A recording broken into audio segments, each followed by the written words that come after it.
जब रब तबारक व तआला इंसान को पैदा करना चाहा तो कुरान में उसका जिक्र यूं है, वइज़ क़ाल रब्बुका लिल मलाइकति इन्नी जाइलुन फिल अर्दि खलीफा, कि अल्लाह ताला ने फरिश्तों से फरमाया कि मैं ज़मीन में अपना खलीफा बनाने वाला हूँ।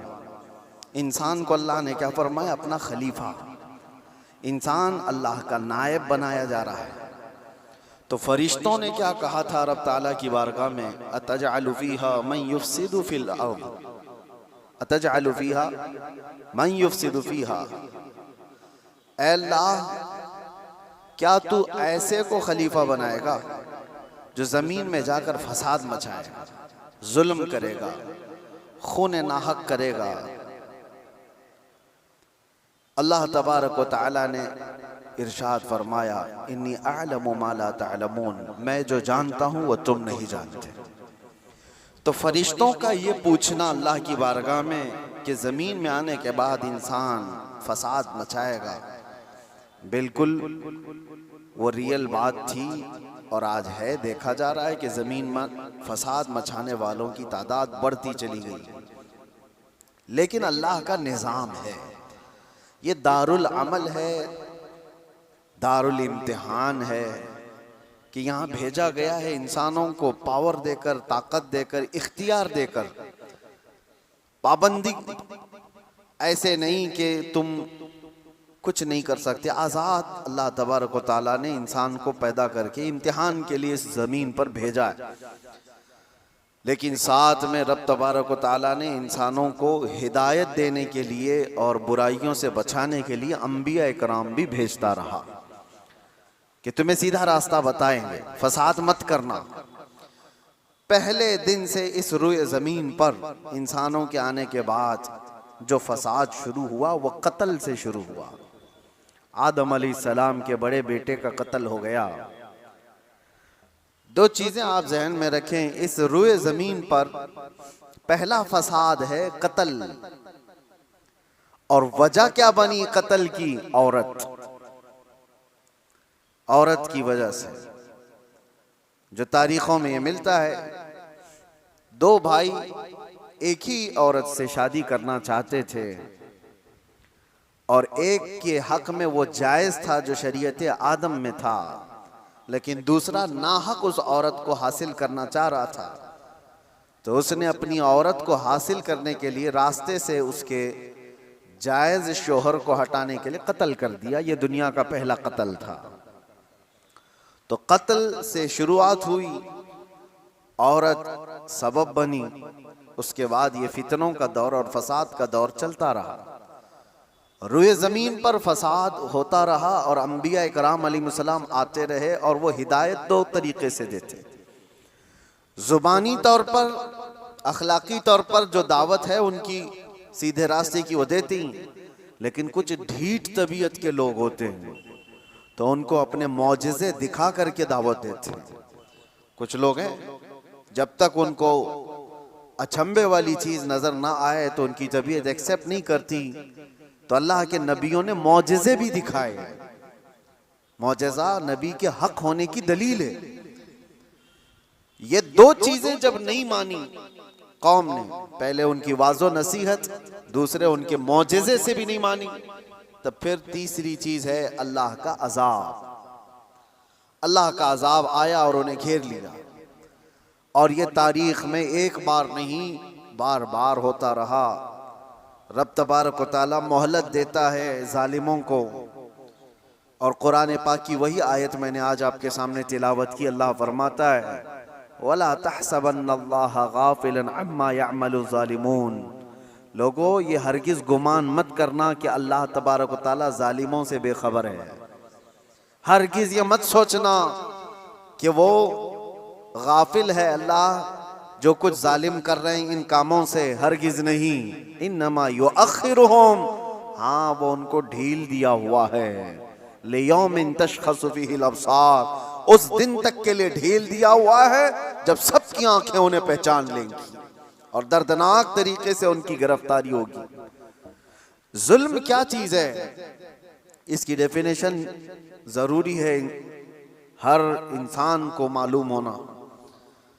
जुल्म आम तौर पर हम लोग ये समझते हैं कि ना इंसाफी, इनजस्टिस को जुल्म कहा जाता है, और वो दूसरे के ऊपर जब भी किया जाए तो उसको जुल्म, बल्कि जुल्म आदमी अपने आप से शुरू करता है। कुरान पाक में कई जगहों पर अल्लाह ने ये बयान फरमाया कि वो बड़ा जालिम है जिसने अपनी जान पर जुल्म किया। दूसरों पर जुल्म बाद में होगा, तकरीबन इंसान अपने आप पर भी तो जुल्म कर रहा है। अपने आप पर जुल्म कैसा होगा? अपने आप पर जुल्म कैसे? अपने आप पर जुल्म ये है, जुल्म की तारीफ जो डेफिनेशन है वो ये है, वदअुश्शै अला गैरि महल्लिही, किसी भी चीज को उसकी असली जगह से हटाकर रख देना। टोपी को अगर कोई पाँव में पहने तो उसकी जगह तो नहीं है, चप्पल को कोई सरों पर रख रहा है तो उसकी जगह तो नहीं है। ये जुल्म है। जिस चीज का जो मकाम है उसको वहां पर रखना ये इंसाफ, और उस चीज से उसे हटा देना ये जुल्म। इसको क्या कहते हैं? जुल्म। किसी भी चीज की असली हैसियत से उसको हटा देना। अब इंसान अपने आप पर जुल्म कैसे कर रहा है? अल्लाह ने तुम्हें अशरफुल मखलूकात बनाया, और अगर तुम अपने आप को जानवर की जगह रख रहे हो तो जुल्म अपने आप पे कर रहे हो।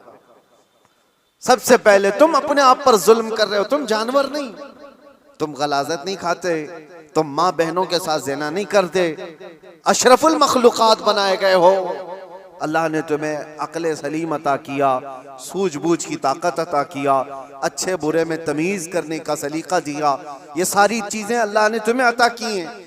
अगर इनका इस्तेमाल ना करते हुए इंसान अपने आप को गलाजत में डालता है तो गोया कि वो जुल्म अपने आप पर कर रहा है। सबसे पहले उसने अपने आप पर जुल्म किया। जब कभी कोई गुनाहों में मुलव्विस होता है तो कुरान कहता है उसने अपने आप पर जुल्म किया है। इसीलिए तौबा के मुतालिक जब भी फरमाया गया तो यही कहा गया, जिन लोगों ने अपनी जानों पर जुल्म किया है।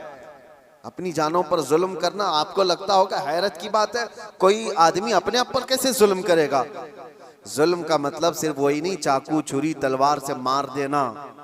जुल्म ये है अपनी हैसियत को गिरा देना। जो मकाम अल्लाह ने तुझे दिया था वो छोड़कर तुम किसी और गलाजत में पड़ गए, ये सबसे पहला जुल्म है जो हमने अपने आप के साथ किया इंसान होने के नाते। दूसरी और एक खास सिफत अल्लाह ताला ने आपको अता किया, आप इंसान होने के साथ साथ उम्मत मोहम्मदिया है। अब स्टेटस बढ़ गया है तुम्हारा, तुम्हारी जगह बढ़ गई है जिस जगह पर अल्लाह ने तुम्हें बयान किया है। कुरान में अल्लाह फरमाता है इंसान तो दुनिया में बहुत बनाए गए, करोड़ों की तादाद, लेकिन कुंतुम खैर उम्मतिन उखरिजत लिन्नास, सारे इंसानों में अल्लाह ने तुमको खैर उम्मत बनाया, सबसे बेहतरीन उम्मत बनाया।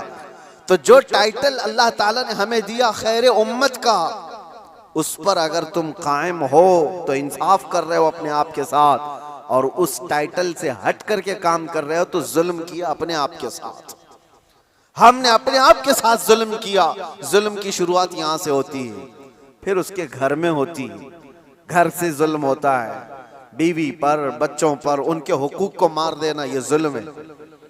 उनके हुकूक की तलफी बहनों, भाइयों, माँ बाप, औलाद, और उसके बाद फिर ये जुल्म बढ़ता हुआ पड़ोसियों तक जाता है, पड़ोसियों के साथ जुल्म, फिर उसके बाद मुआशरे में आता है जिसमें वो जी रहा है, मोहल्ले में, और फिर जैसे जैसे उसके मकामात बढ़ते चले गए उसके साथ साथ जुल्म की शाखें भी बढ़ती चली जाती हैं। जुल्म की हजार किस्में हैं, हजार किस्में हैं। मेरे अजीजों एक बात याद रखो, कुरान में अल्लाह ताला ने फरमाया इन्नहु ला युहिब्बुज़ ज़ालिमीन, अल्लाह ताला जालिमों को हरगिज पसंद नहीं करता। जो हद से ज्यादा बढ़ने वाले हैं वो अल्लाह को पसंद नहीं है। लेकिन लोगों ने जुल्म का कॉन्सेप्ट ये बना करके रखा है सिर्फ मार धाड़ कत्ल करने वाला ही जालिम है। जालिम तो घर से भी शुरू हुआ है। घरों में हुकूक तलफी जिसने किया वो जालिम है। जिसने बीवी का हक मार लिया वो जालिम, जिसने माँ बाप का हक अदा नहीं किया वो जालिम, जिसने औलाद का हक अदा नहीं किया वो जालिम, जो अपने भाई बहनों का हक मार कर बैठा वो भी जालिम। ये जुल्म की कई शाखें हैं। और उसके बाद मेरे अजीजों, लोग जब अमली जिंदगी में आगे बढ़ते हैं तो जुल्म कहाँ कहाँ है मैं आपको बताऊं। जुल्म इंसान करता कब है? कमजोर आदमी जालिम तो नहीं होता, ये तो सबको पता है, सारे लोग देखते हैं। अगर मिसाल के तौर पर मैं आपको बताऊं, किसी जुर्म में अंधा, लूला, लंगड़ा, ऐसा आदमी, लूला भी है, लंगड़ा भी है, कुछ नहीं, पैर भी नहीं, हाथ भी नहीं, आंख भी नहीं, ऐसे शख्स को कोई पकड़ करके लाए और कहे कि इसने फलां के साथ बहुत जुल्म किया है, मार धाड़ किया है, तो दुनिया हंसेगी कि वो माजूर है, वो क्या कर सकता है। ये तो बात सही है, कमजोर आदमी जुल्म नहीं कर पाता क्योंकि उसके पास वो नहीं है। इसका अपोजिट ये निकलता है कि ताकत जैसी ही आती है इंसान वैसी जुल्म शुरू करता है। ताकत, और ताकत कई किस्म की है, जिस्म की भी ताकत है, माल की भी ताकत है, पावर की भी ताकत है, मनसब की भी ताकत है। और ये तीनों ताकतें जब किसी के ऊपर चढ़ जाती हैं तो फिरौन बनता। ये तीनों ताकतें, जानते हो आप, फिरौन तन्हा 1000 लोगों से लड़ सकता था, और ताकत उसकी जिस्मानी ऐसी थी कि 90 साल तक उसको बुखार भी नहीं आया, कभी सर्दी बुखार भी नहीं, कभी बीमार नहीं हुआ। ये जिस्मानी ताकत थी। माल की ताकत तो ऐसी कि आधी दुनिया के खजाने उसके थे, और पावर की ताकत ऐसी कि बादशाह आजम बना बैठा था, लोग तो उसके सामने झुकते थे। जब तीन चीजें ऐसी साथ मिल जाती हैं तो फिरौन बनने की कोशिश करता है हर आदमी। आज के दौर में भी मेरे अजीजों, ये तीन चीजें बड़ी आजमाइश के साथ आती हैं कि जुल्म से अपने आप को बचाओ। माजूर आदमी क्या जुल्म करेगा, उसके लिए वो इम्तिहान नहीं है। जो बिस्तर पर पड़ा हुआ है, जिसकी ना जिस्मानी ताकत है, ना माली पैसी ताकत है, और ना पावर उसके पास है, ऐसा आदमी क्या जुल्म करेगा? जुल्म वो करता है जिसके पास ताकत हो, और ताकत वाले के साथ इम्तिहान भी ज्यादा है। अजीजा ने गिरामी वकार, आज हम देख रहे हैं ताकत 3 किस्म की मैंने बताया। सबसे पहले मैं शुरुआत करता हूं जिस्मानी ताकत। जिस्मानी ताकत जब किसी के पास हो तो सबसे पहले वो मुक्का आजमाई की कोशिश करता है, हर एक पर देखता है मेरा मुक्का कितना तेज लगता है। वो ट्रायल शुरू कर चुका है। बॉडी बनाने के साथ ही उसको चाहिए ये कि किसी पर एक थप्पड़ लगा करके देख लूं कितना तेज लगता है। उसकी जिस्मानी ताकत का वह इस्तेमाल शुरू कर चुका है। मैं आपको बताऊं, जिस्मानी ताकत में मेरे अजीजों हैदर कर्रार को कौन पहुंच सकता है? जो शेरे खुदा, फातह खैबर, मुश्किल कुशा सैयदना अली इब्न अबी तालिब कर्रमल्लाहु वजहुल करीम, उस जमाने के 40 सहाबा जो दरवाजा उठा नहीं पा रहे थे, तन्हा हजरत अली ने एक हाथ से उठाकर फेंक दिया था। जिनकी ताकत का यह अंदाजा करो, हैदर कर्रार की जिस्मानी ताकत को सारी ये सब नहीं पहुंच सकते काजू बादाम वाले। लेकिन एक जंग के मौके पर मौला अली शेर खुदा रदी अल्लाह तआला अन्हु लड़ रहे हैं, और सामने जो मुकाबिल में पहलवान था अचानक उसको ऐसा पछाड़ दिया कि उसके सीने पर चढ़कर खड़े हो गए। अब हैदर कर्रार के शिकंजे में जो आ जाए, अरे वो शेर नर है जिनकी मां ने ही नाम हैदर रखा हो। जैसे ही वो पंजे में आया, क्या करता, कसमसाया, फड़फड़ाया, लेकिन उसने एक काम क्या किया, आपके मुंह पर थूक दिया। थूक दिया। जाहिर सी बात है, लास्ट मोमेंट पे आदमी ये कोशिश करता है कि मैं मर ही रहा हूं तो सामने वाले को कुछ करके चला जाऊं। उसने थूक दिया। ऐसी मोमेंट पर ताकतवर का गुस्सा डबल हो जाता है। मैं पहले एक बार में मारने वाला था, अब 4 बार में मारूंगा। तूने किया कैसे मेरे साथ? किसी को तुम एक मार रहे थे लेकिन उसने मां की गाली दे दी, अब 4 और लगाओगे, क्योंकि गुस्सा बढ़ गया है। गुस्सा और तिलमिलाया है तुम्हारा। हजरत अली के साथ ये हुआ। उनके सामने जो मगलूब था उसने थूक दिया। होना ये चाहिए था कि आप तड़पा तड़पा के उसको मारें। जिसके चेहरे को देखना रसूलुल्लाह ने इबादत कहा, उस चेहरे पर अगर कोई थूके तो उसको तो तड़पा के मार देते। हजरत अली छोड़कर खड़े हो गए, उसको छोड़ दिया। मारने का था, छोड़ दिया, खड़े हो गए, कहा जा। उसने ताज्जुब से पूछा कि मैं तो मरने ही वाला था, इसलिए थूक दिया, और तुमने छोड़ क्यों दिया? मौला अली करमल्लाहु वजहुल करीम का जवाब सुनो ताकत वाले। आप फरमाते हैं अल्लाह ने मुझे जो जिस्मानी ताकत दी है वो मैं खालिस अल्लाह की रजा के लिए इस्तेमाल करता हूं। जब तूने थूक दिया तो मेरा नफ्स शामिल हो गया। अब अगर मैं मारता तुझे तो बात ये होती कि तेरे थूक के बदले में मैंने मारा है। मैं तुझे मुझ पर थूकने के बदले नहीं मार रहा था, तू अल्लाह और उसके रसूल का दुश्मन है इसलिए मार रहा था, और ये नफ्स शामिल हो गया इसलिए मैंने छोड़ दिया। ताकत का इस्तेमाल ऐसे वक्त में कोई करके दिखाए।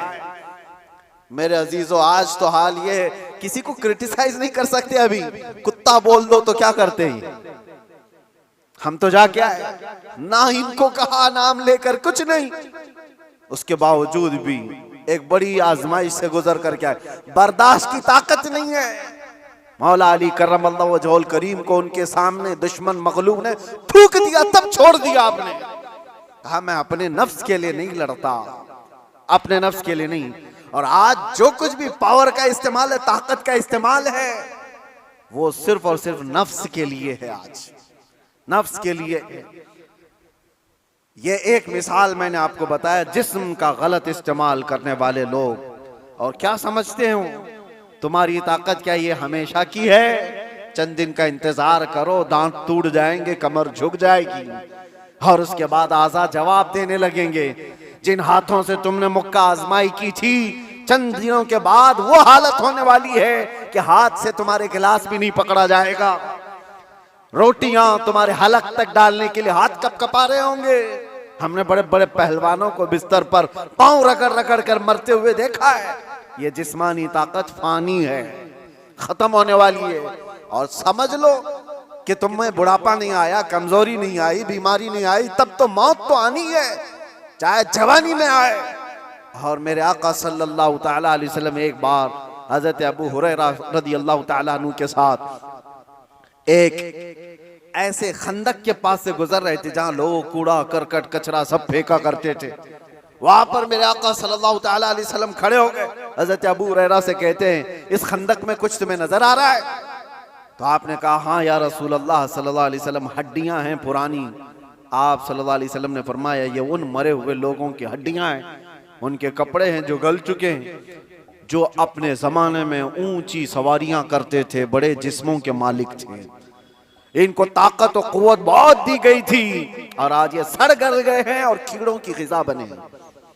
ये हश्र तो उन ताकतवरों का भी होगा जो आज अपनी ताकत का गलत इस्तेमाल कर रहे हैं। थोड़े दिनों की बात है, आप ये ताकत को फानी होते हुए देखेंगे। इसलिए मेरे अजीजों, जब अल्लाह ताला ने जिस्मानी ताकत दिया है तो संभाल करके रखना कि हाथ उठे तो कहीं जुल्म के लिए ना उठे, जुल्म के लिए ना उठे। जिस्म का इस्तेमाल कभी अपने नफ्स के लिए ना हो। इमाम अहले सुन्नत इमाम अहमद रजा खान फाजिल बरेलवी रदी अल्लाह ताला, कौन नहीं जानता आज आशिकों के इमाम, बरेली के ताजदार, जिन्होंने हजारों मसाइल का हल लिख दिया अपनी जिंदगी में, 1000 से ज्यादा किताबें लिख दी। और वो शहंशाह वक्त अपने जमाने के कुतुब मस्जिद में एतिकाफ में बैठते थे रमजान में, लेकिन एतिकाफ की हालत में भी मुसलसल इल्मी काम किया करते थे। एक बात थी, आला हजरत जैसे फकीह, उनके जैसा बड़ा आलिम जिसके सामने दूसरे कई उलमा अपने घुटने टेक देते हो, एतिकाफ की हालत में तवज्जो, जैसी ही इफ्तारी हो जाती तो आपके खादिमों में से घर से जो खाना लाया जाया करता था, एक बच्चा था 12 साल का, वो तो शदान लेकर के आता था, इफ्तारी और सहरी पहुंचाता था मस्जिद में। लेकिन आला हजरत को एक आदत थी पान खाने की, और पान खाने वाले लोग इफ्तारी के फौरन बाद पान चाहिए। आला हजरत इफ्तारी कर चुके, पान जो रोजाना आता था वो बच्चा पान लाया नहीं, और टाइम गुजरता गया, आपको पान की तलब हुई कि अभी तक आया नहीं, अभी तक आया नहीं।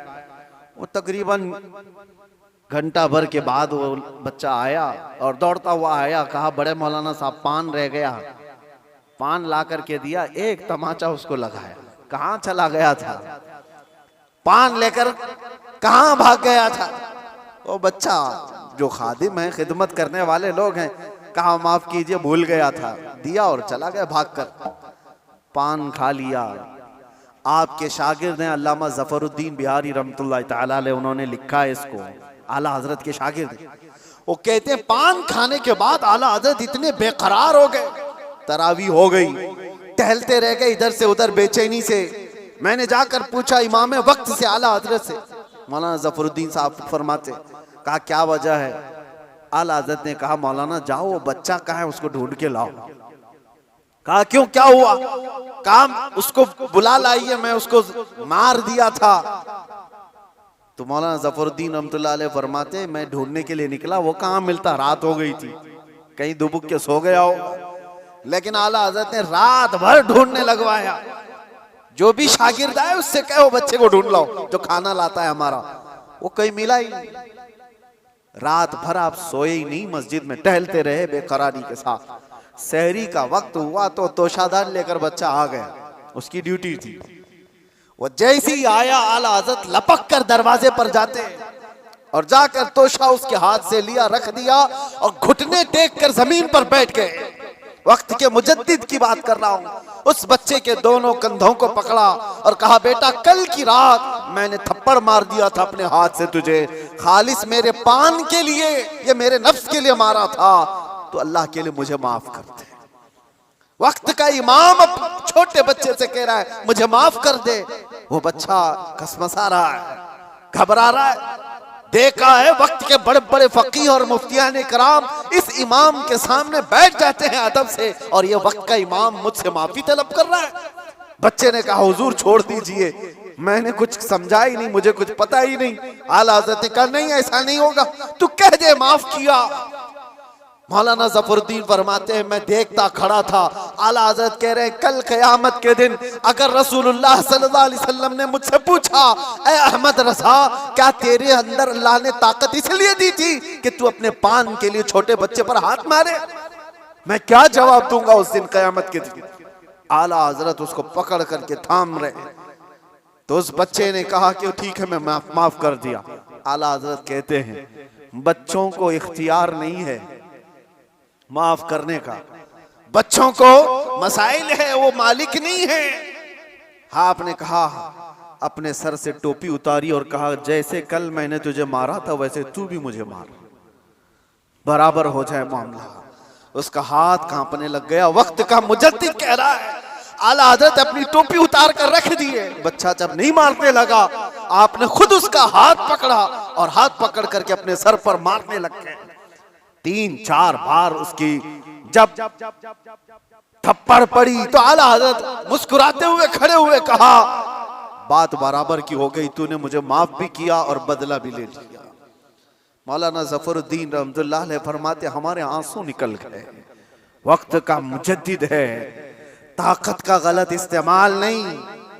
मेरे अजीजों अगर अल्लाह ने जिस्म में ताकत दिया है तो इसलिए नहीं कि तुम अपने से नीचे वालों पर इसका इस्तेमाल करते रहो। इसीलिए अल्लाह के नबी सल्लल्लाहु अलैहि वसल्लम ने क्या फरमाया मन लम यरहम सगीरना वलम युअक्किर कबीरना फलैसा मिन्ना, जो अपने छोटों पर रहम नहीं करता और बड़ों की शफकत नहीं करता और बड़ों की इज्जत नहीं करता वो मेरी उम्मत में से नहीं। अल्लाह ताला ने अगर ताकत दिया है, नौजवानों से मैं कहता हूं गलत इस्तेमाल नहीं करना, इसका गलत इस्तेमाल कभी ना हो। औरतों को मारने की बात आई, कितने तो घर ऐसे बने हुए हैं, कमजोर है वो, तुमसे कमजोर मखलूक है, लोगों ने उसको बराबर का बनाने की कोशिश की है, लेकिन औरत तुमसे कमजोर बनाई गई है। उसको मारने का हुक्म कहीं पर भी नहीं दिया गया, कहीं पर भी नहीं, किसी भी तरह से।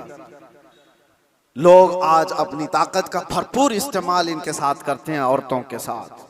बहुत सख्त जवाब देना होगा मेरे अजीज।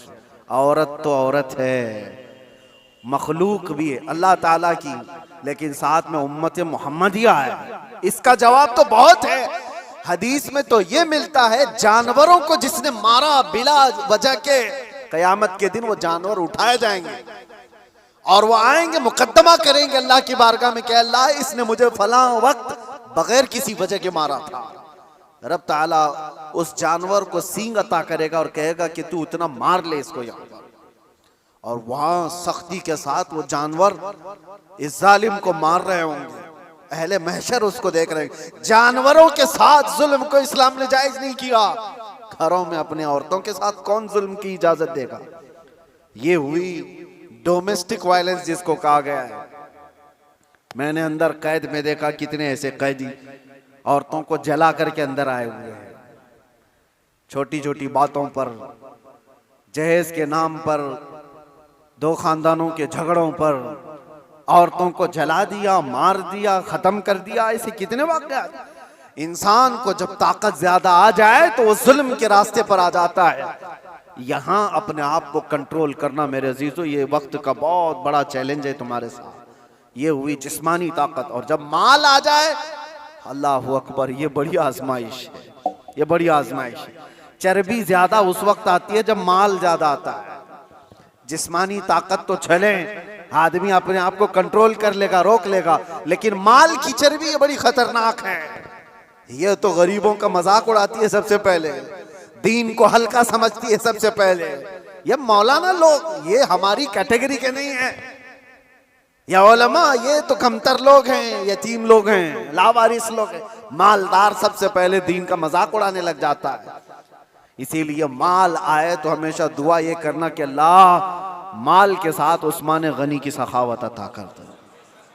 माल आए तो अब्दुर्रहमान बिन औफ की अखलाक व किरदार के साथ आए, वरना कारून के पास भी था, शद्दाद के पास भी था, हामान के पास भी था, माल बहुत था उनके पास, लेकिन उनके माल ने उनको तबाह बर्बाद कर दिया।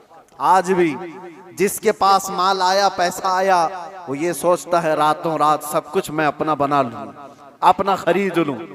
अच्छा, एक बात और भी मैं बता दूं, जिन 3 चीजों की बात मैंने कहा जो इंसान को जुल्म के रास्ते पर लाती है, पहले उसकी जिस्मानी ताकत, दूसरे दौलत, तीसरे पावर, ओहदा, ये तीनों ऐसी चीजें हैं जो परमानेंट रहने वाली है ही नहीं। परमानेंट रहने वाली तीनों में से कोई चीज नहीं है। हाँ, इतना है कि जिस्मानी ताकत को जाने में टाइम लग सकता है, थोड़े टाइम बाद जाएगी, लेकिन वो भी पक्का नहीं। किसी हादसे में गिर गया, वो सारी जिस्मानी ताकत भस्म हो जाएगी। लकवा मार गया तो बड़ा सा बड़ा पहलवान बिस्तर पर आ गया, कुछ नहीं होने वाला है। मैंने सऊदी में देखा एक बहुत हट्टे खट्टे आदमी को, कोमा में है बेचारा, अब तो गल गया, लेकिन जिस वक्त कोमा में आ गया तो सिर्फ एक अटैक कुछ हुआ, कोमा में चला गया, जिस्म पूरा गल गया, खत्म हो गया। तो जिसको अपने जिस्म पर बहुत ताकत था वो अचानक भी जा सकता है, लेकिन नॉर्मली देखा गया है कि जाने में टाइम लगता है। जिस्मानी ताकत, माल का कोई भरोसा नहीं। लोग ये कहते इतना हमारे पास है कि 7 पुश्तें खाएंगी। हमने वो उस घर को भी देखा, उसका खुद बेटा 10-10 रुपए की भीख मांगता है। जिसने ये कहा था कि इतना मेरे पास है कि 7 पुश्तें खा सकती हैं, उसका सगा बेटा आज 10 रुपए मांगता है। ये माल को जाने में ज्यादा वक्त नहीं। तीसरा पावर और मनसब। जो लोग आज बैठे हुए हैं उनको लगता है कि सब कुछ हम अपनी कुर्सी से कर लेंगे। तुम्हारी कुर्सी को हिलने में देर नहीं लगता। तुम्हारा जुल्म जो है ये दीमक है जो इस कुर्सी को खाकर खत्म कर देगा। जुल्म कुर्सी पर बैठा हुआ आदमी जब करता है, माल वाला और कुर्सी वाला दोनों, ये वक्त के साथ ऐसे तेज बहते हैं कि उनको अंदाजा नहीं होता। उन्हें पता नहीं उनके जुल्म के शिकार मजलूमीन की आहें अल्लाह तक जा रही हैं। रब तबारक व तआला कुरान में फरमाता है कि अल्लाह तबारक व तआला इनके कामों से बेखबर नहीं। जो लोग पीड़ित हैं, जुल्म से निशाना बने हुए हैं, तो क्या इनको इंसाफ नहीं मिलेगा? दुनिया की अदालत इंसाफ ना दे, अल्लाह की अदालत तो है जो इंसाफ अता करे। जालिम दुनिया में भी भुगतेगा और आखिरत में उसका दर्दनाक अंजाम है, दर्दनाक अंजाम है। फिरौन के साथ क्या हुआ, नमरूद के साथ क्या हुआ? अरे एक मच्छर से हिलाक हो गए। फिरौन पानी में गर्क कर तबाह हो गया, गर्क होकर तबाह हो गया। अबू जहल को 2 छोटे बच्चों ने मार के गिरा दिया, जो ताकत और माल का नशा था जिसको। आज हालात ऐसे मेरे अजीजों, ये 2 तरह का जुल्म बहुत बढ़ गया है, माल का और पावर का।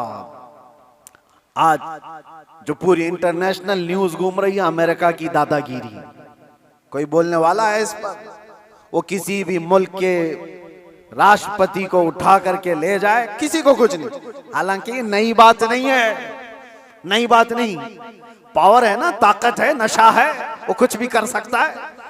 ये पहली बार नहीं, ऐसे कई मुल्कों के साथ हुआ है। दूसरे मुल्कों में जाकर के बम गिरा देना, दूसरे मुल्कों के चुनी हुई सरकारों को गिरा देना, ये पहली बार है। जो आज सोशल मीडिया पर गर्दिश कर रही है बातें, वेनेजुएला के साथ ऐसा हुआ वैसा हुआ।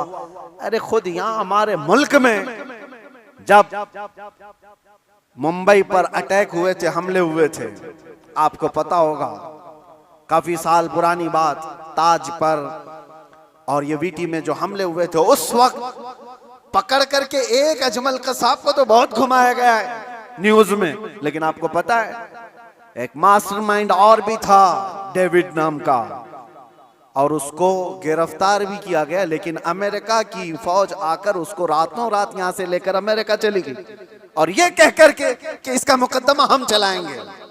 दादा है साहब, हमारे मुल्क का मुजरिम है, हमारे मुल्क में फसाद किया, लेकिन कानून उनका चलेगा। ये क्या है? ये पावर का इस्तेमाल। दुनिया यही चीज देखती है आज, जिसकी लाठी उसकी भैंस कहा जाता है। ये मुहावरा यही है, ताकत का ऐसा इस्तेमाल। और ये लोग दुनिया को इंसानियत का दर्स दे रहे हैं, ह्यूमन राइट्स बनाए हुए बैठे हैं, इंसानों के अकदार ये सिखाएंगे हमें, जो दुनिया को जुल्म से हाँकते हैं। मेरे अजीजों, एक बात याद रखो, अल्लाह के नबी सल्लल्लाहु तआला अलैहि वसल्लम ने अगर फरमाया कि जुल्म को अल्लाह पसंद नहीं करता, तो रसूलुल्लाह ने अपनी जिंदगी से करके दिखाया है। यह नहीं है कि तकरीरों में कहा है या कोई स्टेटमेंट है।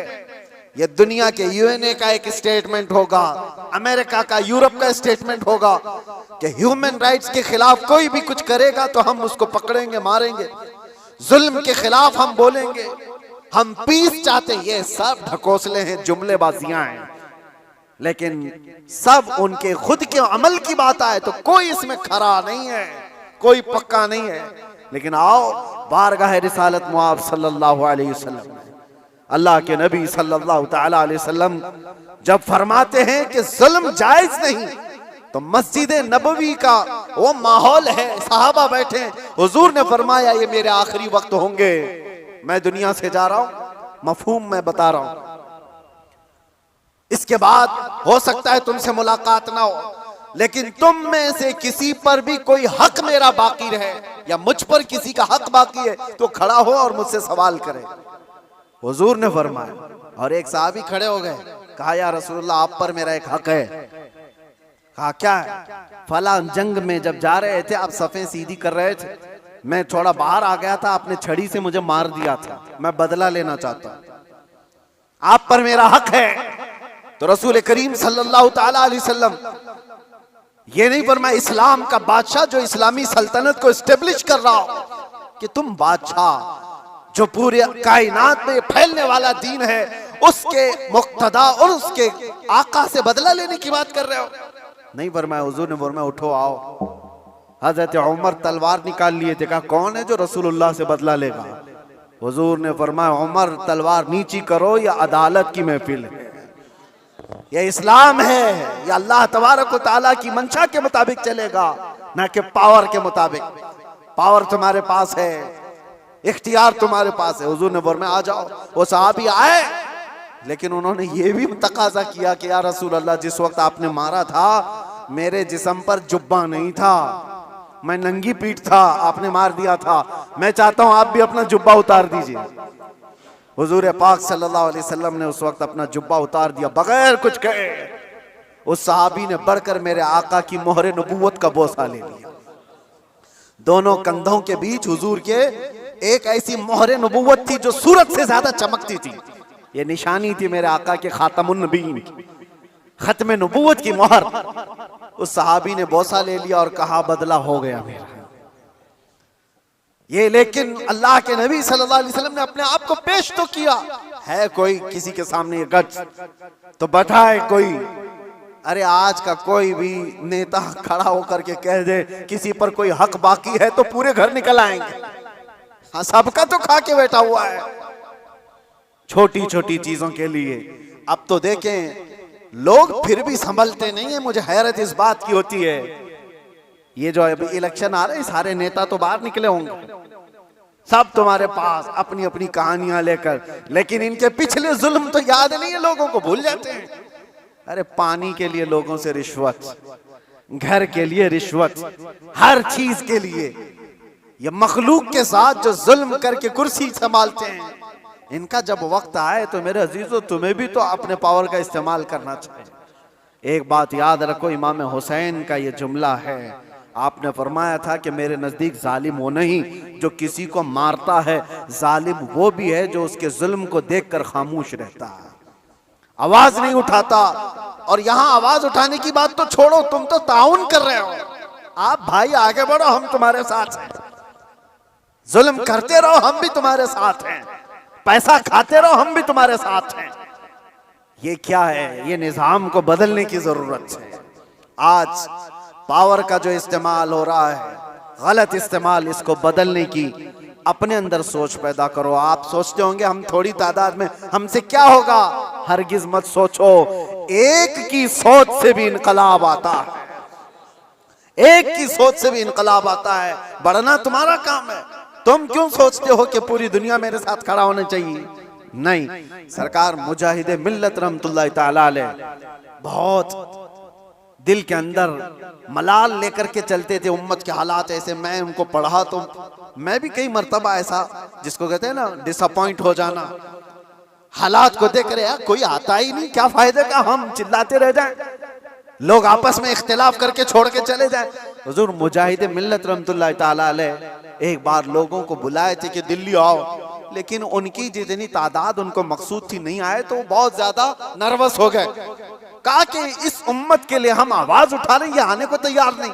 वापस आए, उस वक्त सुना सरकार मुफ्ती आजम हिंद रहमतुल्लाह ताला अलैह आला हज़रत के शहजादे, उन्होंने कहा था कि मौलाना लोगों को मत देखो, दुनिया जो है कूफा में इमाम मुस्लिम के साथ शाम में 60,000 की तादाद में नमाज पढ़ती है और दूसरे दिन फजर में 2 बच्चों के अलावा कोई नहीं होता। आप इनके बेस पर ना आओ, आप अल्लाह के भरोसे पर जाओ। इसलिए कि गरीब नवाज पहले से हिंदुस्तान में माहौल बना के नहीं आए थे, अल्लाह के भरोसे आए थे, अल्लाह ने माहौल बना दिया। एक आया था लेकिन लाखों को इस्लाम का नूर देकर गया। एक से भी होता है इनकलाब। आप क्यों सोचते हो कि मेरे चाहने से कुछ नहीं होगा? आप सोचो, खड़े हो इनकलाब के लिए कि मैं जालिम का साथ नहीं दूंगा, जुल्म के खिलाफ रहूंगा। लोग तो बिक रहे हैं आज। मुसलमानों के वोट की हमें कोई जरूरत नहीं, इनको लुभाने की जरूरत नहीं। एक रात पहले 1-1 हजार में बिक जाएंगे, इनके घरों में 1-1 हजार का लिफाफा पहुंचा दे, ये बिक जाएंगे, हो जाएगा। उम्मत मुस्तफा को आज लोग इस तरह का खिलौना बनाए, और ये मजाक नहीं है आपके साथ। आप उसके बावजूद भी ये कहते भाई आगे बढ़ो, हम तुम्हारे साथ हैं। जालिम का साथ देना भी बड़ा जुल्म है। कयामत के दिन इसका भी सवाल होगा आपके साथ, इसका भी सवाल होगा कि उसके जुल्म तक पहुंचने में कौन मददगार था? तुम मददगार थे, तुम सारे मददगार थे। इसकी पकड़ होगी। इसीलिए मेरे अजीजों, हो तो इंसाफ के साथ, नहीं तो मेरे आका ने जो फरमाया, एक जमाना ऐसा आएगा कि लोग वही ईमान बचा पाएंगे जो अपने घर में टाट के कपड़े की तरह पड़े रहेंगे। वही लोग अपना ईमान बचा पाएंगे। आज वो हालात हमें दिख रहे हैं। कहां जाएं? खुदा बंदा ये तेरे सादा दिल बंदे किधर जाएं कि दुर्वेशी भी अय्यारी है, सुल्तानी भी मक्कारी है। आज वो हालात आ गए हैं। अजीजा ने गिरामे वक़ार, खुलासा कलाम मेरा ये है, अल्लाह ताला ने जुल्म को सख्त नापसंद फरमाया, जुल्म को सख्त नापसंद फरमाया। आज जो पूरी दुनिया पावर का और माल का जुल्म कर रही है, ये हमारे लिए नया नहीं है, लेकिन हम जूझ रहे हैं। इंतजार करो, हर जुल्म के बाद अल्लाह तबारक व तआला एक नई सुबह तुलू फरमाता है। जालिमों का वक्त जाएगा, उसको जाना है। कुरान कहता है वकुल जाअल हक व ज़हक़ल बातिल। आप फरमा दें महबूब, हक आया और बातिल मिट गया। इन्नल बातिल कान ज़हूक़ा, और बातिल को तो मिटना ही है, मिटना ही है। जालिम को तो जाना ही है। वक्त आएगा हर एक का। इसीलिए मैंने वो जुमला कहा था जिसकी वजह से मुझे बड़ी सख्त सजा हो गई, कुछ देर की खामोशी है। इसीलिए कहा था कुछ देर की खामोशी है। ये जुल्म जितना भी होगा, अंधेरा हमेशा नहीं रहता, सुबह रोशन होगी। चांद को गहन हमेशा नहीं लगता, छट जाता है फिर वो चमकता है। ये उम्मत मोहम्मदिया है, आज खिजा रसीदा है, हालात खराब हुए हैं, लेकिन ये हमेशा के नहीं है। ये हालात छटेंगे और उम्मत मोहम्मदिया का वकार वापस आएगा। और हमारा काम क्या है? उम्मत को जगाना, बेदार करना, तुम्हारी तो हैसियत और तुम्हारी अपनी वैल्यू बताना कि तुम वो नहीं हो जिस तरह की जिंदगी गुजार रहे हो। 100 साल पहले इकबाल ने बहुत प्यारा शेर कहा था, बहुत प्यारा, हमें झिझोड़ते हुए कहा था कि उम्मत मोहम्मदिया को मुखातब करते हुए इकबाल ने कहा था कि पहाड़ बसेरा कर पहाड़ों की चट्टानों में, तू शाहीन है बसेरा कर पहाड़ों की चट्टानों में, नहीं तेरा नशीमन कसरे सुल्तानी के गुंबद पर। मतलब समझते हो, उर्दू है, नहीं तेरा नशीमन कसरे सुल्तानी के गुंबद पर। कसरे सुल्तानी बादशाह के महल का गुंबद कितना ऊंचा हो सकता है? ज्यादा से ज्यादा कितना फीट ऊंचा होगा? 200 फीट ऊंचा कर दिया होगा, 400 फीट ऊंचा होगा। लेकिन इकबाल कहता है वो गुंबद की ऊंचाई ये तेरी मंजिल नहीं है। एक परिंदा है शाहीन, जानते हो, जो सबसे ऊंचा उड़ता है, और इतना ऊंचा उड़ता है कि उसको कौवे भी नहीं देख सकते, कौवे भी नहीं देख पाते उसको। शाहीन इतना ऊंचा उड़ता है। और इकबाल इसको उम्मत मोहम्मदिया को कहता है, नहीं तेरा नशीमन कसरे सुल्तानी के गुंबद पर, तेरी ऊंचाई इतनी नहीं है, यहाँ बैठने की नहीं है, तू शाहीन है बसेरा कर पहाड़ों की चट्टानों में।